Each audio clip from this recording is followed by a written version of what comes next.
All right, let's talk about the environment around you. And no, I don't mean the one with trees and buildings. I'm talking about the one you can't see, the digital space where, honestly, some of the most important stuff is actually happening. So let me ask you a question, and I want you to really think about it. Do you own your environment? And again, not your desk or your apartment. I'm talking about that space you live in online every single day. I mean, whether you realize it or not, you're already there, right? You log into this world all the time. You probably don't even give it a second thought. It's just what you do to get on with your day.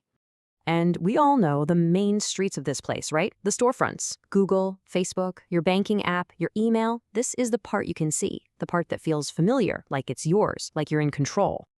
But here's the thing. That visible layer, that's not the whole story. It's not even close. There's this whole other, much more powerful world operating just beneath the surface.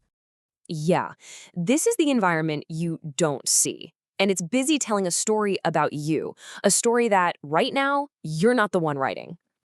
I mean, just think about it. It all seems so normal, doesn't it? Your location, what you buy, who you talk to, what you search for, heck, even how you sleep. All of this data is being quietly collected in the background, connecting the dots of your life.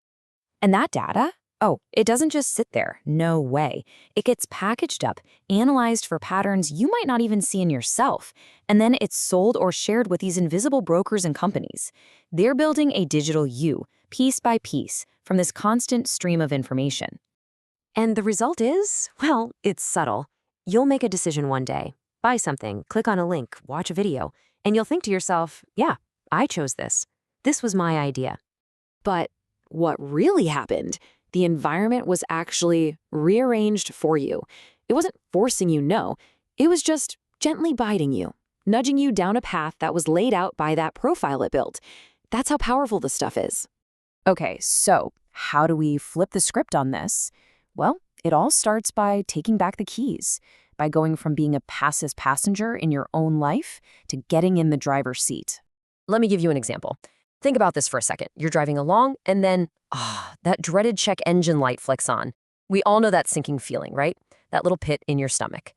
You know, that immediate thought, oh, here we go. What's this gonna cost me?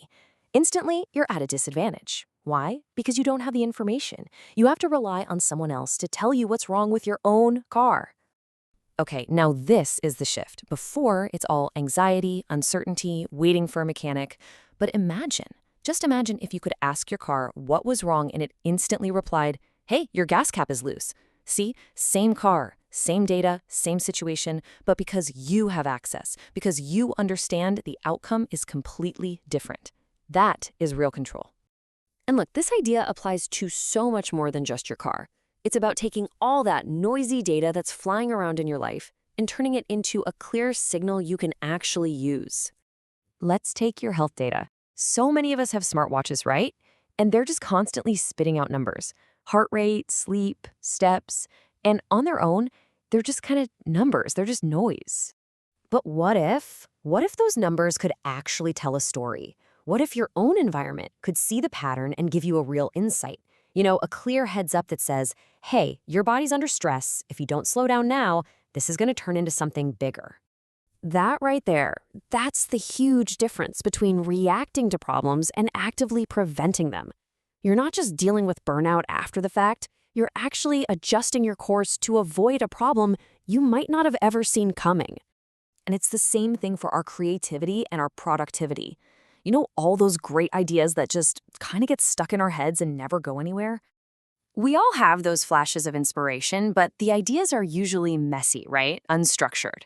So now imagine just speaking that messy idea out loud. And instead of it just vanishing, something organizes it for you, turns it into a clear structure, a real plan that you can look at and start building on. That's how you close that huge gap between thinking and actually doing. Okay, so here's the really crucial point in all this.